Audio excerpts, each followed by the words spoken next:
তরুণদের গবেষণার সুযোগ করে দিতে হবে, তাদের মতামতকে প্রাধান্য দিয়ে কর্মপরিকল্পনা প্রণয়নের নির্দেশ দিয়েছেন প্রধানমন্ত্রী।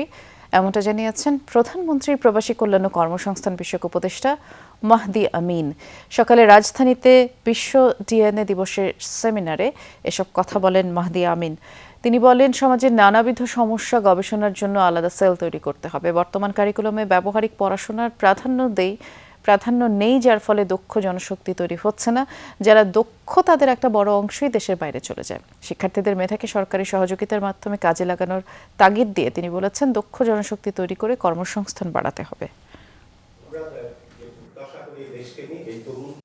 আমাদের যে হিউজ ডেমোগ্রাফিক ডিভিডেন্ড রয়েছে সেটাকে কিন্তু আমরা ইউটিলাইজ করতে পারি যদি আমরা আমাদের ইয়াং জেনারেশনকে রাইট স্কিল সেট দিতে পারি, টেকনিক্যালিটিস, ক্যাপাসিটি ডেভেলপমেন্ট করতে পারি। আমরা তাদেরকে কিভাবে কারিকুলাম আপগ্রেড করার মাধ্যমে যে রিয়েল ওয়ার্ল্ডের টুলস গুলো প্রয়োজন সেভাবে ইকুইপ করবো। আমাদের কারিকুলামে হাত দেওয়ার প্রয়োজন রয়েছে। আমাদের এমনভাবে আমাদের কারিকুলামটা ঢেলে সাজাতে হবে যেখানে রিয়েল লাইফের জন্য তারা প্রিপেয়ার হয়।